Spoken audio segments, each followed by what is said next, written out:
de cirugía cardíaca que ayer lo dejamos y vamos a empezar con las funciones de los ventrículos. Entonces, ayer decíamos que los ventrículos son muy importantes en cuanto a la fisiología del corazón, porque van a funcionar como bombas.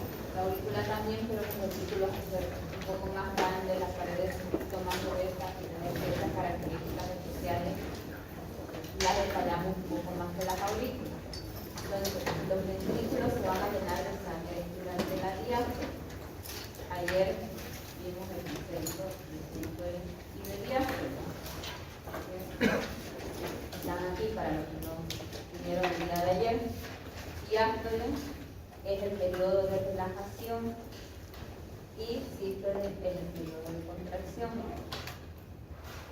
Entonces no vamos a decir o vamos a intentar no usar el término de relajación o contracción, o lo vamos a asociar ya a sístole o diástole. Entonces, cuando yo digo que los ventrículos se llenan de sangre durante la diástole, eso quiere decir que es cuando los ventrículos están relajados. Que por lógica es cuando se tiene que rellenar, porque si el corazón se contrae, hace fuerza para expulsar la sangre. Si el corazón se relaja, es para recibir la sangre tanto de las aurículas como de los grandes vasos, como veíamos ayer. Durante la sístole ventricular se acumulan grandes cantidades de sangre en las aurículas derecha y izquierda, porque las válvulas auriculoventriculares están cerradas. Gracias a esto, a esta sístole, a este llenado de las aurículas, se van a llenar y van a pasar sangre a los ventrículos. El periodo de llenado rápido de los ventrículos se va a hacer cuando se abran las válvulas auriculoventriculares, lo que va a permitir que la sangre fluya rápidamente hacia los ventrículos. Como dijimos ayer, el funcionamiento de las válvulas cardíacas es muy importante para el llenado y el vaciamiento de sangre tanto en las aurículas como en los ventrículos. Cuando hay una disfunción o cuando las válvulas no están funcionando bien, es cuando empiezan las patologías cardíacas, porque no va a haber un buen llenado ni un buen vaciado tanto de las aurículas o de los ventrículos. Esto va a depende de qué válvula se vaya a afectar. El periodo de contracción isovolumétrica o isométrica es el aumento de la tensión en el músculo cardíaco, pero con un acortamiento escaso o nulo de la fibra muscular. Va a haber en este periodo contracción, pero no va a haber un vaciamiento completo. ¿Por qué? Porque va a haber como cuando vean la palabra iso, quiere decir como una igualdad entre presiones, como una igualdad también en la cantidad de sangre tanto entre las aurículas y los ventrículos. Entonces, si hablamos de contracción isovolumétrica, quiere decir que va a haber casi la misma cantidad de sangre en ese momento, en esos milisegundos, entre las aurículas y los ventrículos. Por eso no va a haber un vaciamiento del todo. Que ayer me lo preguntaba alguien, a qué nos referíamos con isoeléctrico, ¿no? Quiere decir que no hay un cambio eléctrico, por así decirlo. Estamos como cero, no hay ni menos ni positivo en cuanto al potencial de acción. Por eso igual en el electrocardiograma van a ver las líneas isoeléctricas también. Eso quiere decir que va a haber el mismo voltaje positivo y el mismo voltaje negativo. Eso es para que se vayan familiarizando también con el término de ISO.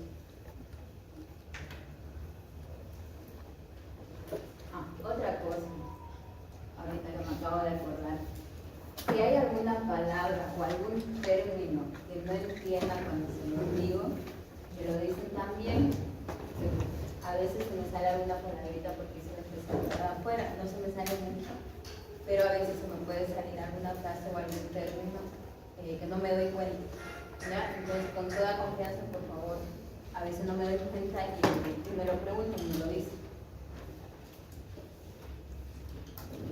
ventrículo cardíaco vamos a ver que tiene ciertos periodos que tienen que saber qué significan.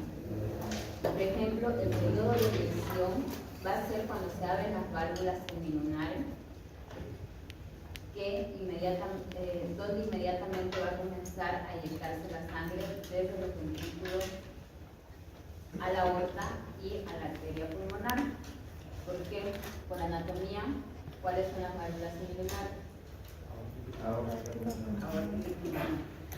Entonces, por eso es que la sangre va a pasar de los ventrículos a la aorta, por la válvula aórtica, y de los ventrículos a la arteria pulmonar, por la válvula pulmonar.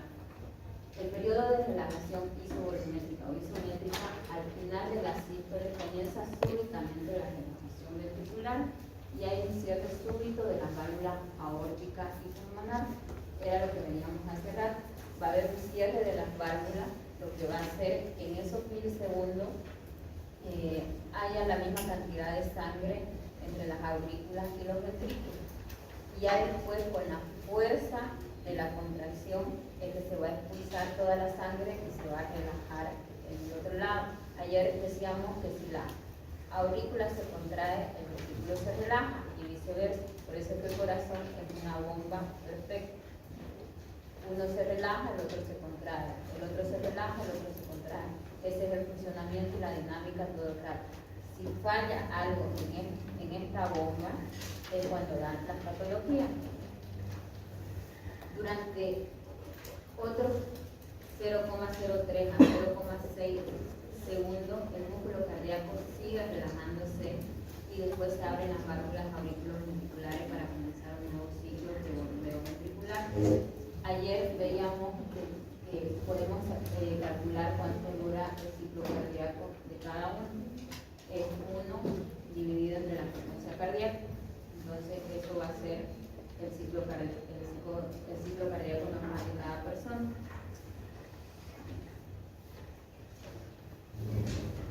En los ventrículos vamos a tener unos volúmenes que tenemos que conocerlos, tenemos que saber.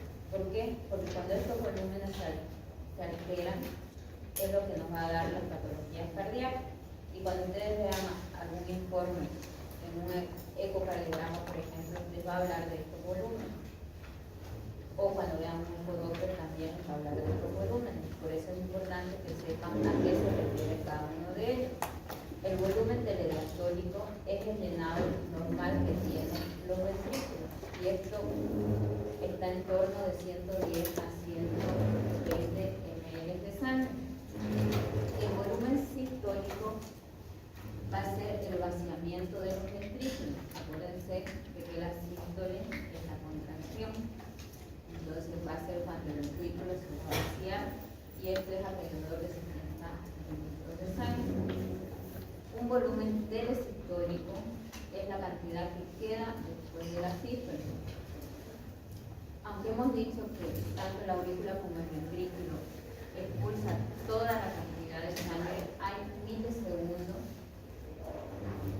donde queda todavía una cantidad mínima de toda la sangre que debería de expulsar. A esa cantidad se refiere con el volumen telesistólico. La fracción de eyección es la cantidad de volumen telediastólico expulsado. Habíamos dicho que el volumen telediastólico es el llenado normal de los ventrículos, ¿no es cierto? Entonces, cuando se habla de la fracción de eyección, es este volumen que es el equivalente más o menos al 60% de la sangre que tiene que expulsar al ventrículo. La fracción de eyección es bien importante porque después nos van a ver y va a determinar sobre todo las insuficiencias cardíacas.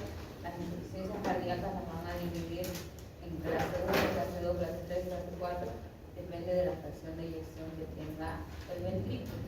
Entonces, en el ecocardiograma siempre van a ver puesto la fracción de eyección. Ya saben que lo normal es el 60%. Menos de eso es por insuficiencia. Entonces, por eso se va a catalogar en insuficiencia cardíaca. Ahora vamos a hablar de las válvulas cardíacas, cuál es la importancia de todo lo que es este ciclo cardíaco. sabemos que tenemos 4 grandes válvulas en lo que es el corazón, la derecha y la izquierda. Tenemos las válvulas bicúspide y las válvulas tricúspides. Cada una tiene su función y su peculiaridad. Las válvulas auriculoventriculares, que son la mitral y la tricuspide, impiden el retroceso de la sangre de los ventrículos a las aurículas durante la sístole. En cambio, las válvulas semilunares, que son la aórtica o pulmonar, impiden el retroceso de la sangre de la aorta o de la arteria pulmonar a los ventrículos durante la diástole. Entonces, ¿cuál va a ser la función de las válvulas? Que va a evitar que la sangre vuelva al sitio donde se está expulsando. Por eso que un mal funcionamiento de esta válvula lo que va a hacer es que en cada contracción no se expulse toda la cantidad de sangre que se deba y vaya quedando como un residuo común permanente. Y al siguiente latido el corazón va a tener que hacer más contracción, más esfuerzo para poder expulsar esa sangre. Y va a llegar un momento que el corazón, la contracción se va a cansar y se va a comenzar a fallar lo que es la contracción, y es cuando hay patología o cuando hay enfermedad. Los músculos papilares se contraen para evitar la excesiva prominencia de las válvulas auriculoventriculares. Ya saben que los músculos papilares son los que sostienen a las válvulas cardíacas. Las válvulas semilunares no cuentan con músculos papilares, tienen un cierre un poco más fuerte y rápido. ¿Esto por qué? Porque las válvulas auriculoventriculares son las que van a separar las aurículas de los ventrículos. En cambio, las válvulas semilunares van a separar al corazón, por así decirlo, de los grandes vasos.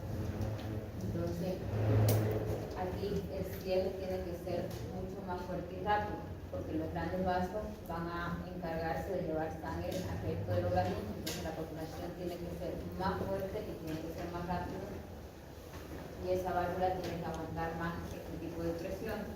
Por eso es que no cuenta con los músculos papilares.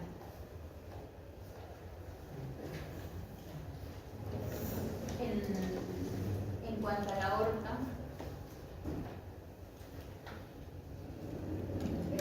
va a tener la peculiaridad de sabemos que es un gran vaso, que es una de las arterias más importantes del organismo, entonces tiene su peculiaridad. Va a tener una presión sistólica y una presión diastólica. ¿Qué quiere decir esto? Que cuando nosotros medimos la presión arterial de la aorta, la presión sistólica es la entrada de sangre en las arterias durante la sístole ventricular. Esto hace que la presión aumente hasta aproximadamente unos 120 milímetros de mercurio. La presión en la aorta se va a medir en milímetros de mercurio. Después de que se hayan cerrado las válvulas aórticas, la válvula aórtica, la presión en el interior de la aorta disminuye lentamente durante toda la sístole, durante toda la contracción, y luego va a existir una presión diastólica que se da antes de que se contraiga de nuevo el ventrículo, y esta presión aórtica diastólica va a disminuir hasta aproximadamente 80 milímetros de mercurio. Entonces, ¿esto qué quiere decir? ¿Que cuál va a ser el valor normal de la presión arterial? Entre 80 y 120. Por eso es importante, aquí sí que es importante los valores y que entiendan hasta cuánto puede aumentar la presión tanto sistólica como diastólica en la aorta, porque sabiendo esto, saben cuál es el valor normal de la presión arterial. Obviamente no va a ser exacto, sino que tenemos un rango de valores tanto para la sístole como para la diástole. Por eso es que pone aproximadamente que es ese valor. Pero de aquí sale la presión arterial, de esta presión que ejerce el ventrículo sobre la aorta.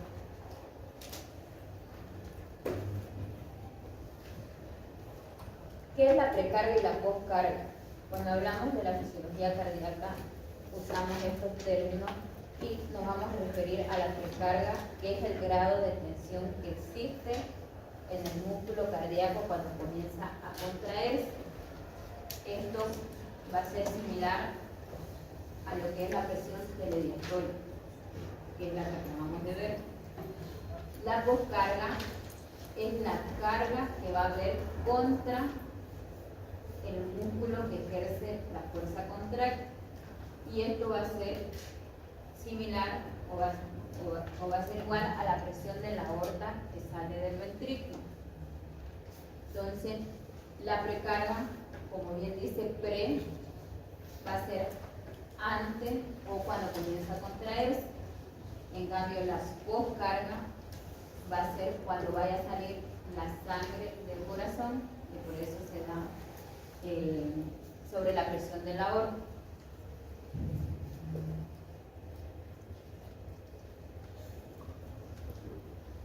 ¿Cuál es el mecanismo del cráneo externo? Hay unos señores que comenzaron a estudiar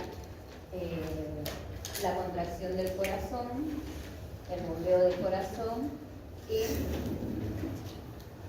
escribieron y determinaron una ley que obviamente le pusieron un nombre, como muchas cosas van a ver en medicina. Si descubren algo, le ponen su nombre. Entonces, la mayoría son alemanes, ingleses, entonces van a tener nombres un poco más raros. ¿Cuál es el mecanismo o la ley de Frank-Starling?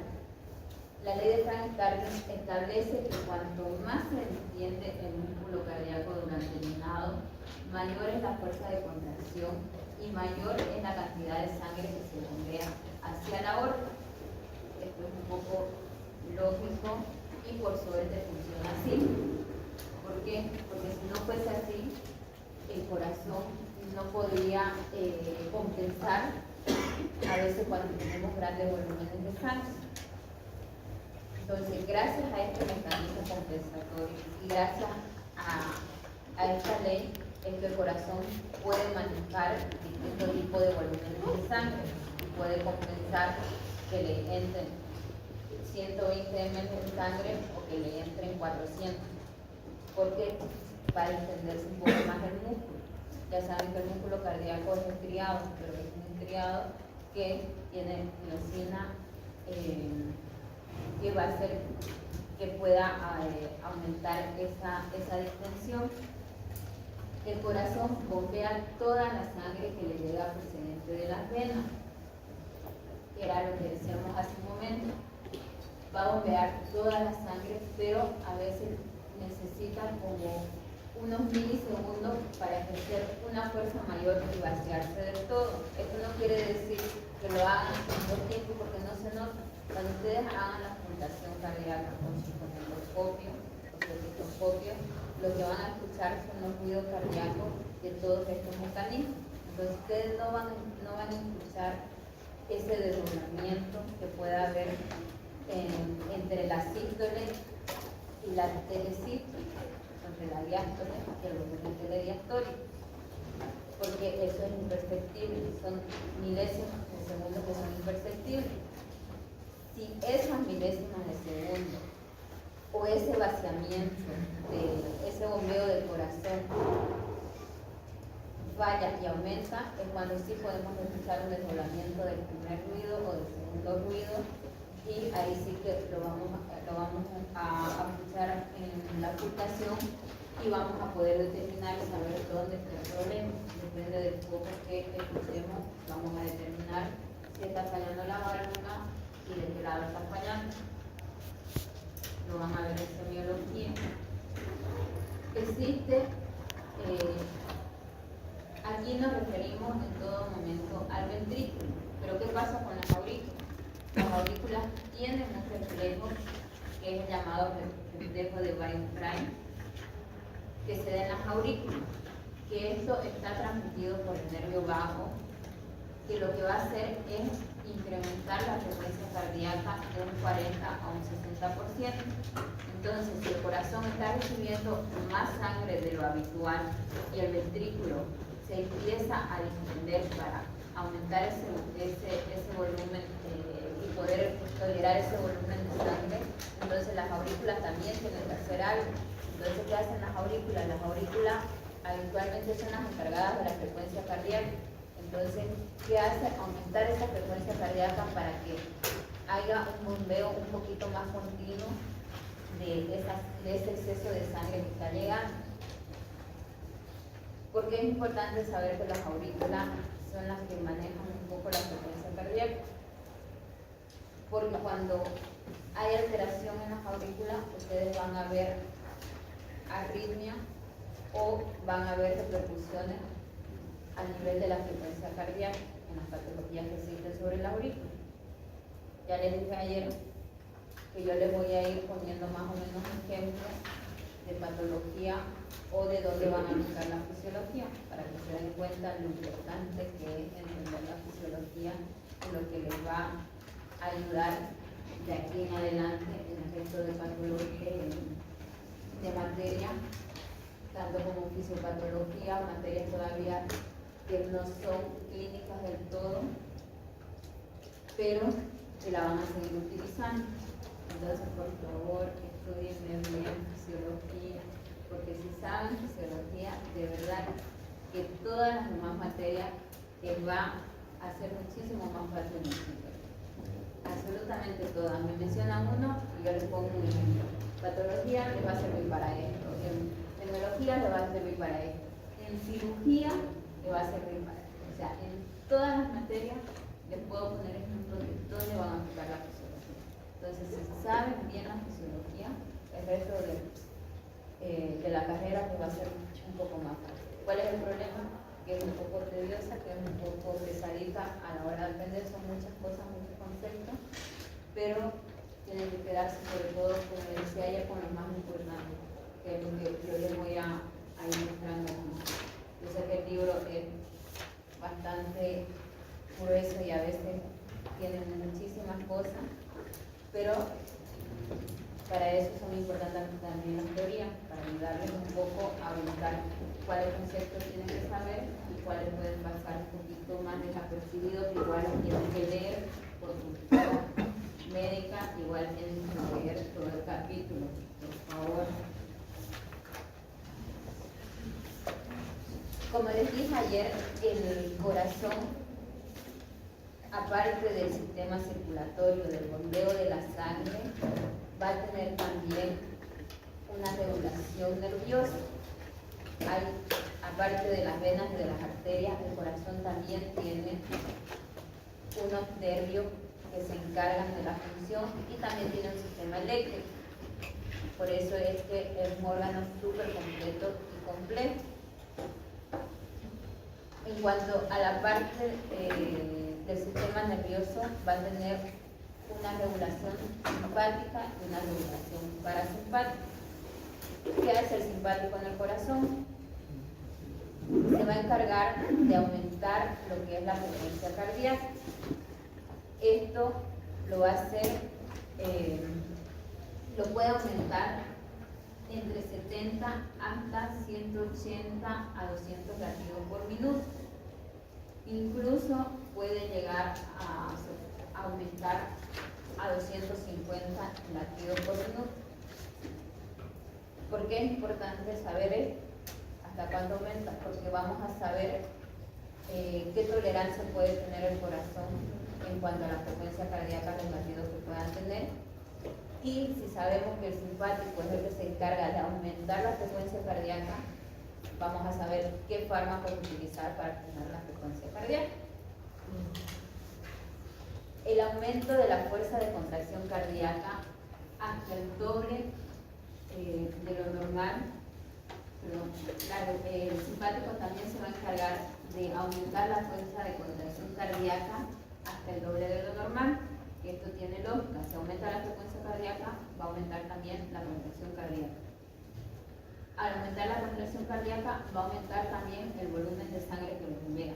Y al aumentar el volumen de sangre que bombea, va a aumentar también la presión de eyección o la fracción de eyección. Entonces todo va casado. ¿Qué va a hacer entonces el simpático? Va a ser un excitante, una estimulación del músculo cardíaco. Entonces va a aumentar la frecuencia cardíaca, va a aumentar la contracción, va a aumentar el bombeo de la sangre y va a aumentar la presión de eyección. En cambio, la inhibición del simpático, que puede ocasionar todo lo contrario. Si inhibimos el simpático, va a haber una disminución de la función de la bomba del corazón, lo cual va a ocasionar una disminución de la frecuencia cardíaca y de la fuerza de contracción, que puede disminuir hasta un 30% por debajo de lo normal. Esto siempre y cuando sea algo fisiológico. A veces el corazón, por estímulos externos o por cualquier cosa, estimulamos el simpático o inhibimos el simpático, y el corazón está diseñado, así decirlo, para que pueda bajar esa función hasta un 30%.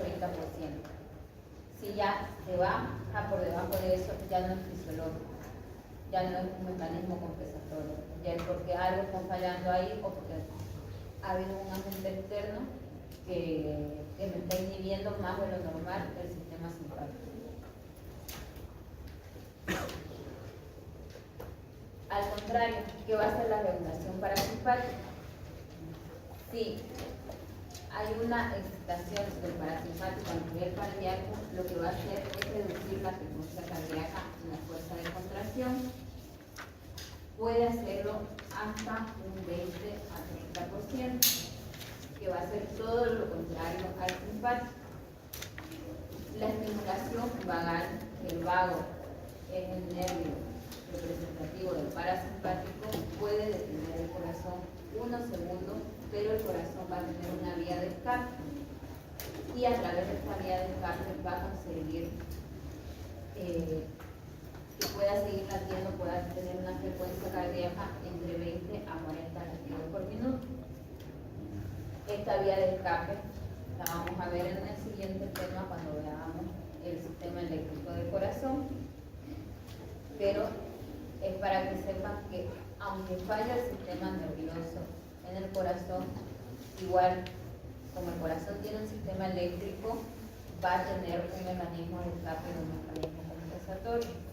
Que haya una parada cardíaca, tiene que fallar todo este mecanismo. No me vale que solamente falle el sistema circulatorio, tiene que fallar también el sistema nervioso y el sistema eléctrico.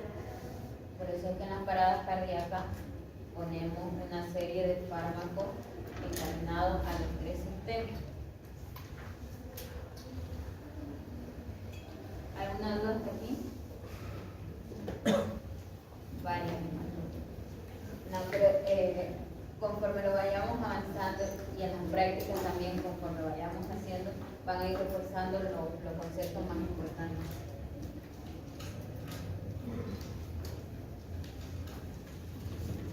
Ayer decíamos que el corazón tiene canales de sodio, canales de calcio, y los canales de sodio funcionan también como en el músculo esquelético, porque tienen los canales de sodio-potasio por un lado, y la diferencia con el músculo esquelético es que tiene los canales de sodio-calcio por otro lado. Entonces, vamos a tener también un efecto de los iones sobre el músculo cardíaco. Entonces, aquí tengo otra hoja de la lista que estoy viendo que no les va a alcanzar. ¿Por dónde está mi lista? Si les hace falta, aquí hay otro. ¿Qué va a hacer el potasio en las células cardíacas? Como todo, vamos a tener, como estábamos hablando del simpático y del parasimpático, que va a haber una excitación o una inhibición, a nivel de los iones igual vamos a tener un exceso de los iones, o vamos a tener también una disminución de los iones a nivel cardíaco. El exceso de potasio que va a hacer en el corazón va a hacer que este se dilate y se haga más flácido. ¿Qué va a ocasionar esto? Que hay una reducción de la frecuencia cardíaca. Si el corazón está más dilatado, la relajación va a aumentar, entonces va a haber una reducción de lo que es la frecuencia cardíaca. Va a bloquear la conducción del impulso cardíaco desde las aurículas hacia los ventrículos a través de la auriculoventricular. Entonces va a actuar a nivel del pH. La elevación de la concentración de potasio de 8 a 12 miliequivalentes por litro, que es la unidad en la que se mide el potasio en sangre, por si acaso. Los iones en sangre se miden por miliequivalente de litro. Puede producir una profunda debilidad del corazón. Esto va a producir una alteración del ritmo cardíaco e incluso puede producir la muerte. Por eso es que van a escuchar la inyección de potasio que da arritmia y que puede producir una parada cardíaca y que puede producir la muerte. Por eso es que cuando administramos potasio en un paciente tenemos que conocer bien su indicación y saber cuándo administrarlo, porque si no podemos ocasionar un daño al paciente si no necesita el potasio. ¿Cuál es el valor normal de potasio? ¿Alguien sabe? Cuando hablamos de valores normales siempre vamos a tener un rango. Eso es lo bueno del cuerpo humano, que como todos somos distintos, además todos tenemos que tener un rango que vaya de un valor a otro. No podemos ser exactos, la medicina no suele ser exacta. 2 más 2 de medicina casi nunca 4.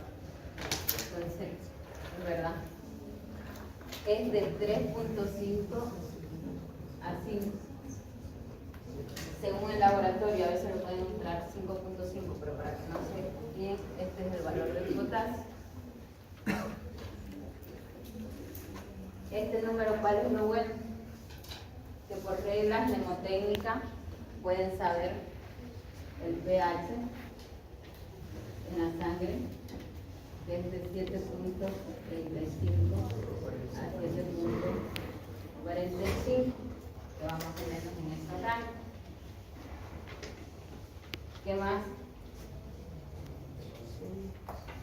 ¿Qué más va de esos valores? La presión parcial de dióxido de carbono. Que va de 35 a 45. Entonces, esos valores por lo menos saben que van a ir en esos rangos. Son un poquito más fáciles luego de aprender.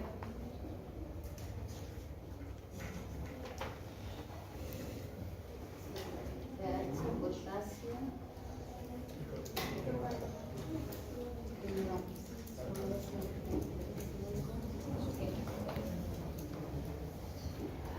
Digo, me falta aquí.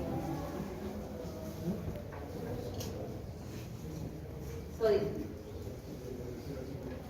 145, 145. 135 a 145.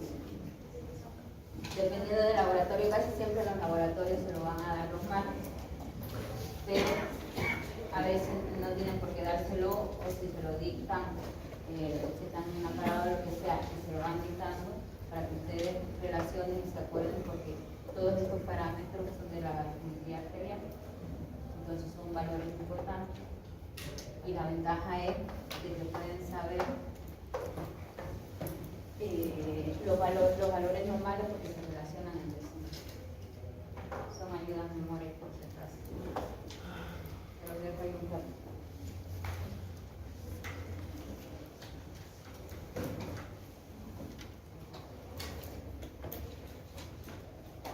Eso en cuanto al potasio. ¿Qué efecto va a tener el calcio en el corazón? Ayer dijimos que el calcio es muy importante a nivel cardíaco, por eso es que van a haber unos canales específicos que no tienen músculo esquelético, que también es músculo, que también es estriado como el músculo cardíaco, pero una de las diferencias y peculiaridades era de que el corazón tiene los iones sodio-calcio. Entonces el calcio tiene una función sobre el músculo cardíaco.